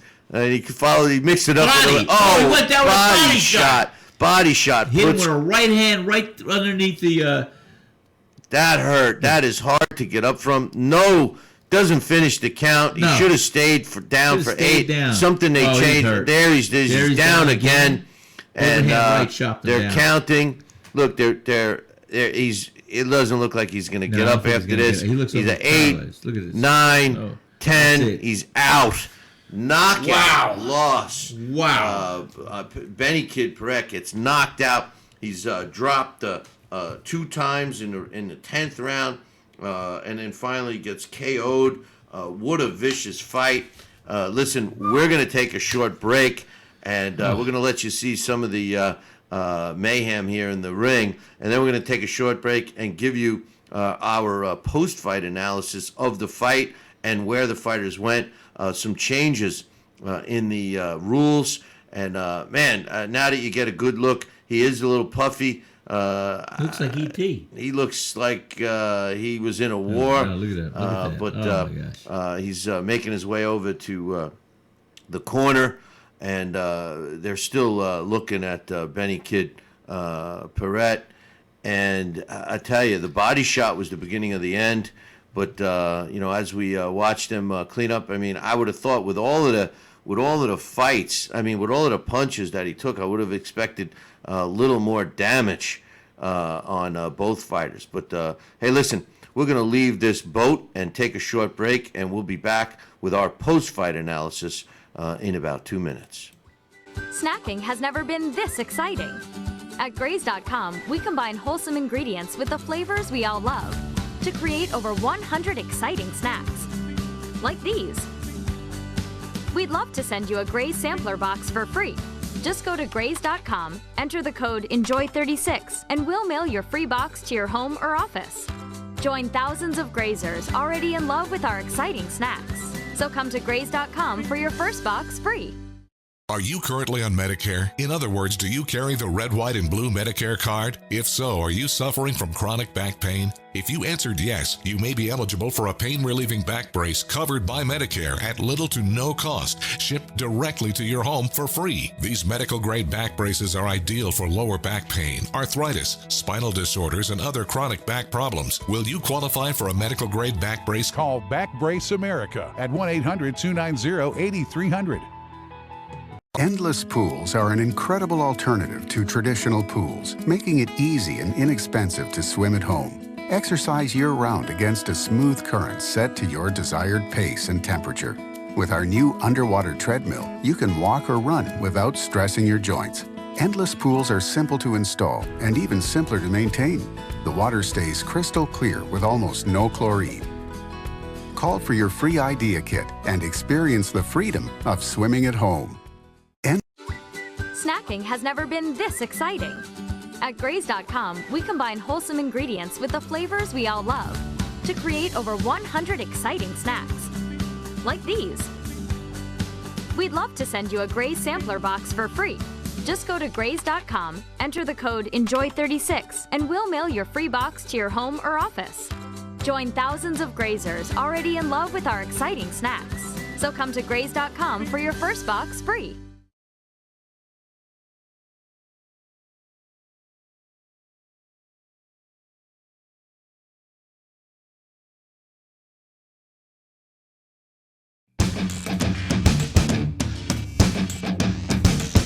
And we're back. I'm speechless. I'm tired and I'm speechless. You're watching Billy C's Boxing Revisited, and we just finished watching a great fight. But before we give you our post-fight thoughts on it, I want to thank everybody that made this possible. First and foremost, where we're rebroadcasting these fights from, the Sea Palms Resort on beautiful St. Simon's Island in Georgia. If you're looking for a great place to go and just get away from it all, whether you want to bring your family or just go yourself or whatever, you got to check out Sea Palms. What a place. You like golf? Psh, you'll be in heaven here. They have great food here, everything. You know, check out the website, seapalms.com. I also want to thank Steve Lott of the Boxing Hall of Fame Incorporated for providing us with the video that we were able to rebroadcast. So thanks a lot, Steve. I also want to thank my man Lewis from Lee Wow Media. And if it wasn't for Lee Wow Media, we certainly wouldn't be here. He's been doing a great job for all of us at Billy C Boxing. And speaking of Billy C Boxing, I want to thank everyone that's part of Billy C Boxing because you guys, we're here as well. And I also want to give special thanks to Sal's Neighborhood Pizzeria and Italian Restaurant, located on St. Simon's Island, Georgia. And we're going to be heading there in a little bit. I also want to thank my man Jeremy from KHZ Media. And you might be hearing muffled screams and stuff. We had to kind of tie him up and stick a gag in his mouth because he's starving. He's starving, but he's not allowed out. Jeremy, little while. He's not allowed out until he's done. But great time we're having. Now, we just watched a great fight. Gene Gullmer, the world middleweight champion, put his title on the line and fought the challenger, Kid Paret. And what I just want to say was one of the most entertaining fights I think I've ever watched. The fight ended by a knockout. Gene Fullmer knocked out Kid Paret in the 10th round. Paret was down 2 times in that round before being counted out for the 3rd time. Going into that round, now he had been down in the, actually that was it. He was only down in that round. But going into that round, I had on my scorecard 90 to 82 going into the 10th round. I had 90 to 82 on my scorecard. What did you have? Had the exact same thing, 90 to 82, because I gave that second round a draw. You know, some of the things that we notice in this fight that has changed, and one of the most important things was the way they deal with a knockdown. when the fighter got knocked down, now the 10 count was still in effect, but if you got up at 3, they let you continue. They didn't give you an 8 count, and I think that was the demise of Benny Kid Paret in this fight. He could have taken a knee and maybe stayed down just a little longer, and to save himself from the inevitable. But it's neither here nor there now. It's history. Well, the first knockdown appeared to be a knockdown that the kid disagreed with. Yeah. But he's shaking his head, but he was clearly knocked down. The second one started with a body shot, and he ended up going down again. And then that last one, he stayed down. He stayed down. Devastating. He just got put down with the last combination he took, and you called it before I did. I thought he was going to get up. You said he's not getting up, and he didn't get up.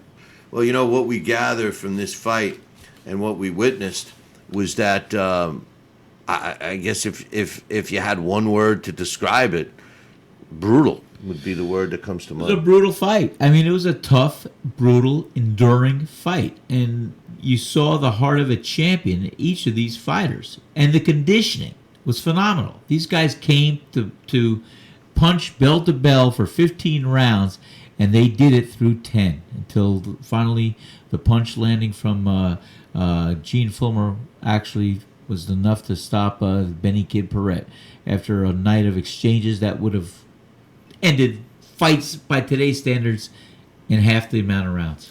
Well, I would have thought, and I would like to think, that if I'm in the corner of Benny Kid Paret, I would have started to thinking of stopping the fight.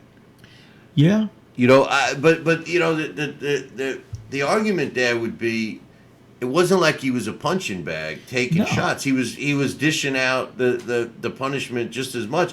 You could make the argument that Fulmer's corner could have said, "Kid, you're taking a lot of punches." They both took a hell of a lot of shots.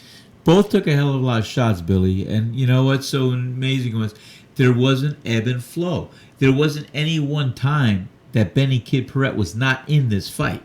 And there wasn't any one time that Gene Fullmer was not in this fight. Even though Gene Fullmer was definitely dominant, especially in the middle of the end of rounds, later rounds, Benny Kid Paret was still coming back strong with vicious uppercuts, overhand chopping rights, and hooks that would have laid a lot of fighters out, but not Fulmer. And I'm telling you, he was in this fight. Well, you look at this fight and you see, how these fighters went after each other. They were doing things like, that aren't really legal by today's standards, following a right with a quick elbow to the face and all this stuff. But the one thing they didn't do is abandon certain things that work. Like, for example, Gene Fulmer working the body and using the uppercuts. I lost count of how many uppercuts he threw and landed. They seemingly, both fighters, whenever there was a free hand involved, they used that to land punches. The referee let them fight, very rarely breaking them up. The one thing that didn't happen, defense. There was no defense. Offense was their defense. That's right. Trying to establish distance didn't really happen. No. This fight, like I said, I didn't know, honestly, in my research leading up to this fight, I don't know if these guys had some kind of personal differences between each other, but they certainly looked like they did, the way they were going after each other. But I just think that it was both their styles. And to think that both of these guys weren't known as knockout punchers, Sal. I can't believe that. You saw Fulmer. He wasn't just throwing arm punches. He's boom, the body was into it, snapping here. Traditionally you're taught every punch sets up another punch. And you're doing that with your body, with your hips, with your legs, with your knees, in your hips, your trunk, your core. That's what delivers the power to a punch. And every punch you throw sets up another punch. Well, I tell you, both fighters threw a lot of punches. I would have been, although I'm not a big punch stat fan, I would have loved to have seen the counts and the numbers that they would have come up with. All right, so, as is the case with this program, we like to tell you where each fighter went after that. And unfortunately, we got some very tragic news about this fight. Now, Benny Kid Paret Now, as we talked about earlier, this was during an era where we got to see a lot of fights on television, a lot of fights. And Benny Kid Paret was one of these guys that happened to have been on TV a lot. And this fight was broadcast on television. So a lot of boxing fans and people in general got to watch this action-packed fight from their living room. Yes. And, just as, astonished as we are today, all those years later, 56 years later, I'm sure watching it in front of a black and white TV set in 1961, people had to be that amazed and interested in that fight. I mean, it's like Leave It to Beaver days. Leave It to Beaver days. I mean, I could honestly can you picture these people in their living room or maybe even parlor? I mean, they would have to be like this in a TV. I mean, I cannot believe it. These are the fights that I grew up with. This is what I'm telling you about. This was part of the drive, the fire in the belly, the incentive of why I wanted to fight. Because I loved what I saw, and that's exactly one of the reasons why I went to boxing. I said I want to do that. Amazing. I would think that, you're watching a fight like this, and that would be the last thing you want to do. You watch that fight and you say to yourself, I'm thinking about selling ice cream because that's a little brutal. The guy, I dare you, knock that battery off my shoulder. I double dare you. I know. Well, Benny Kid Paret, leading into this fight. Now, this is in 1961. This fight took place in December of 1961. He fought in April of 61. He fought Emile Griffith and lost a 10-round decision. He followed that fight several months later in September of 1961 and got knocked out. He fought Emile Griffith in April of 1961 and he got knocked out in 13 rounds. Wow. He followed that in September of 61 with a rematch with Emile Griffith in New York City at Madison Square Garden and won split decision over Emile Griffith. Wow. Then this fight happened that you just watched. And Gene Fullmer, as you saw, was in a brutal fight with Benny Kid Paret. And by the way, both of those Emile Griffith fights were equally as brutal as you just witnessed. Now, Emile Griffith was more of a boxer, too. Like, he loved to mix it up, don't get me wrong, but he did like to fight from a distance. So, it was along the lines as brutal, but both of them were vicious fights. Following this fight, Benny Kid Paret stepped into the ring less than 4 months later in March, the end of March, so it was about 4 months later, in 1962 in New York City against Emile Griffith. Now, this particular fight, Emile Griffith, Benny Kid Paret was very vocal in leading up to this fight. Emile Griffith, his sexual preference had been made public, and Benny Kid Paret kept calling him names, slurs for Emile Griffith's sexual preference.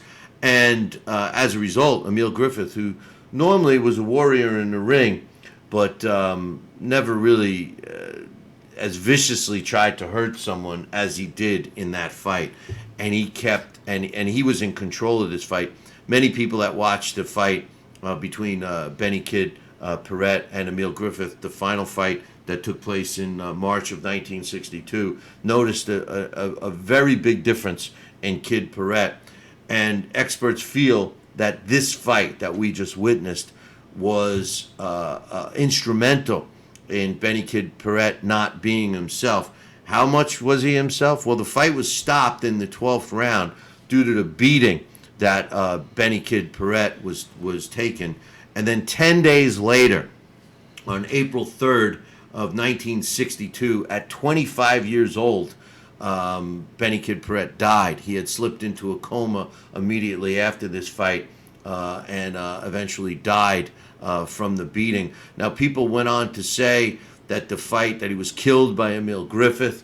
Emile Griffith went on to say one of the most famous lines I remember him saying after a book just before his death was released. It was called 8, 9, 10, You're Out. He said, "I could kill a man in the ring and people forgave me, but I loved another man, and people never forgave me for that. And which is by today's standards and the way the world is today, I know you probably can't fathom how it was back in 1962, but it was that bad. But many people believe, Sal, and after witnessing this fight, I think they have a point that this fight was the fight that actually got the ball rolling in the ultimate beginning of the end for Benny Kid Paret. I have to agree with you, Bill. And, you look at this, I think you said 4 wars, 3 of which were with Emile Griffith, occurred in 1 year for Benny Kid Paret. 4 wars with fights as intense as the other.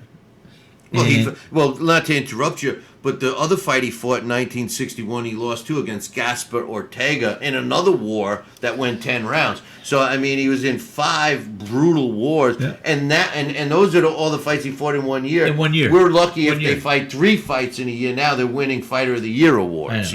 So I mean, and what you were saying earlier, you have back to back to back to back fights like this. I'm a believer, your brain can only take so much punishment. And you ever have a glass on a table and it spills over and it doesn't break, but it kind of cracks a little bit, and then it tips over again and shatters. Well, you know what? Who's to say the brain's not that much different? You can only crack a brain so many times and it's going to shatter. And the swelling, the bleeding, the injury, the brain cells that are affected in fights like this, it's phenomenal. And no human body is really made by God above to put up with that kind of trauma and punishment.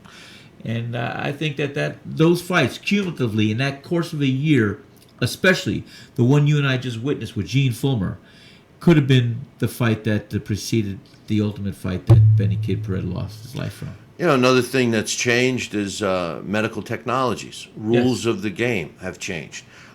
We now require head scans. After the knockout loss to Emile Griffith in the fight that prior to the rematch that he had, he would have been put on, him meaning Benny Kid Paret would have been put on suspension. He wouldn't have been allowed to fight as quickly as he did. No. After this fight, after the brutalness of this fight, especially, this fight took place in Las Vegas, but if this fight was in New York, and I'm sure Las Vegas too, any main commission, because of the nature, would have put both fighters on suspension. Yeah. Just to prevent it. So, if this fight took place today, in New York or Nevada or Atlantic City or any place in the state of New Jersey, my man Larry Hazard, clearly both fighters would have been put on medical suspension and would have required a head scan to make sure everything was in place before being allowed back in the ring. So we have taken precautions. Definitely. The other thing I want to point out, and when we started this show, we were talking about this era and how much boxing was on television. Well, this fight was in everyone's living room, and the brutalness of this fight, the brutality that was dished out on both fighters, was in everyone's living room. To follow this fight, referring to Benny Kid Paret, to fight his fight against Emile Griffith, he was literally beaten to death on television in front of everyone. After he went into a coma and ultimately died 10 years later, the outrage for banning boxing was louder than ever. Oh, yeah. And a lot of people did not want this to ever happen again. Unfortunately, it has, but we have implemented some safety procedures and some things that we know now that we didn't know before. Again, one of the things that is my pet peeve in the business today, that every fighter needs to know the history and thank the guys that came before them, like the Benny Kid Parets and Gene Fulmers, and fights like this. They should all be made to watch these kinds of fights, so that they can at least, if anything, if they don't have respect, at least they would show some appreciation for these guys who paved the path for the way boxing is today at its safest point. You are so right, Billy. I mean, because no longer do fighters go 15 rounds. They are now limiting the championship fights to 12 rounds. No longer do they have the weigh-ins occurring the same day, which I am a big opponent of. I think they still should do that. I think it's long run, short term, it's still in the best interest to have the weigh-ins the same day of the fight. They weigh them the day before. And, there's certain other things. Mandatory suspension, or if you get knocked out, what is it, 30-day suspension or 60? I don't know. Well, it's a minimum of 30 days. But if it's a knockout or some kind of serious cut, they're not afraid to issue a 60-day suspension or more. And a lot of times the commission will issue the suspension pending a medical evaluation. Exactly, and that's all done by the physician, neurologist. You have to go through CAT scans or MRAs of your brain. You have to make sure that everything looks good. There's no leakage. There's no not much atrophy in the brain tissue that occurs over years. And you have to pass a cognizant test. Your ability to understand and see things, drawings, written things, memory things. So they do put you through a lot. And they put me through that 4 years ago, and I made my comeback. Right. Well, hey, let's face it. I mean, I know you're always talking about making a comeback, but anybody at any age in a fight like we just witnessed, I mean, it's going to take its toll. It's going to take its toll. It's going to take its toll. No ifs, ands, and buts. And you know what? Fights like that, like I said, this guy had fights like that 4 times in 1 year. 1 year. 1 year. 1 year. Wars of that nature. Nobody could stand up to that, and that's not possible to happen in this era of fighting. He was 25 years old. He was a kid. He was a baby. Baby. Unbelievable. Yeah. Benny Kid Paret, like I said, he died at 25 years old on April 3rd, 1962. He had a career record of 35 wins, 10 coming by knockout, 12 losses, with 4 of his fights that he lost being stopped. So this was one of them. The fight that he ultimately never woke up was the second one, and he had lost an earlier fight in his career by knockout. So of his 12 losses, only 4 of which he was stopped. So pretty impressive there. He did have 3 draws. Amazing to see that this guy, out of his 50 fights, by the time he's 25, 25. All right, 50 fights. He only had a KO percentage of 20%. Wow. Watching that fight, how does he either he fought everybody with granite chins, or he was doing something wrong, because every one of his punches seemed like they had some pop behind them, Sal. I will say he probably had small hands, Bill. Maybe. I mean, you look at some of these fighters, they're heavy-handed, the punchers of today. The Aaron Pryors, who had hands like a heavyweight. The Roberto Duran's, he has hands like a heavyweight. So it could have been maybe his hands weren't as large as some other fighters. I don't know.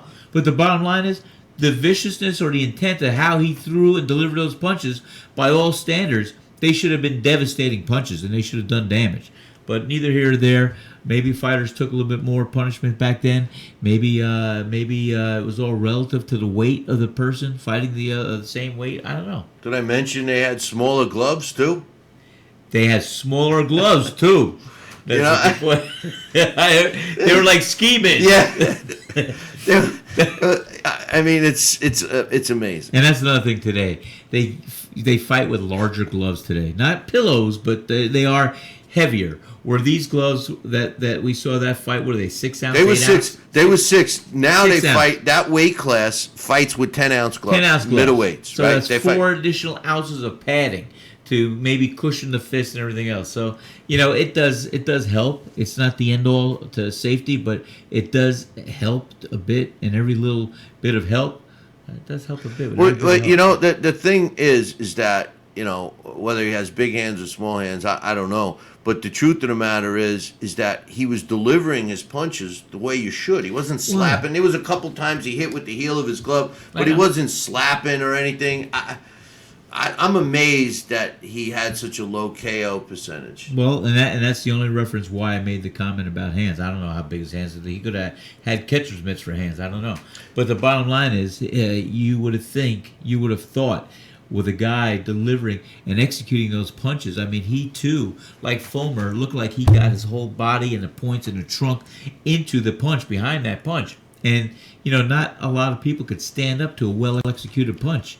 And that's all I was referring to. Well, the other thing, too, is the level of opposition he fought. Well, yeah. I mean, he's 25 years old. He fights 50 fights. He's fighting world champion caliber fighters. That fight there was for a world championship. So, Benny Kid Paret, passing away at 25 years old. Now, as far as Gene Fullmer is concerned, this was one of his last pro fights. This was a guy that was just about 30 years old going into this fight. He had owned the World Middleweight Championship for a long time. And as I said when we started this show, this was the National Boxing Association's title, which they would find through some unfortunate corruption that had to be dismantled. His next fight after this fight was a fight against Dick Tiger. And at that point, the WBA had just gotten into the mix, and they basically declared a vacant title. And they put the two top middleweights, so they took the middleweight champion, who was Gene Fullmer, and they put him up against Dick Tiger. And they had this fight that went 15 rounds, a pretty entertaining fight that ultimately ended in a loss for Gene Fullmer, ultimately losing his title, even though it was technically a vacant title on the line, but he never lost his NBA title in the ring. They would go on to have, and that fight took place in October of 1962, which was less than a year after this vicious fight against Benny Kid Paret. And a lot of people, fighters, and this guy, Gene Fullmer, knew that could it have been at my hands that killed this kid. Right. And to have a layoff 10 months was a long time in that era. That's correct. And when they were getting all of that title stuff fixed and straightened out or whatever. I shouldn't have used that word fixed. That was not appropriate for the NBA titles. But Dick Tiger and Gene Fullmer had a great fight. Unfortunately for Gene Fullmer, he lost a 15-round decision. It would come back to have a rematch at the same location that we just watched this fight, in the convention center in Las Vegas, and that didn't end too well for Gene Fullmer either. It ended in a draw in a very controversial manner. A lot of people felt that Gene Fullmer might have squeaked that fight out, but this is when the unwritten rule, that you had to knock a champion out to win his title, he failed to do so. And that fight took place in 1963, in February of 1963. Guess what? What? They would fight a third time. No way. That would be Gene Fullmer's third fight after his fight against Benny Kid Paret. On August 10th, 1963, they fought for Dick Tiger's WBA World Middleweight title and the new first vacant WBC World Middleweight title. And that fight took place in Nigeria. Wow. Didn't end too well for Gene Fullmer. He got stopped in the 7th round. He could not continue.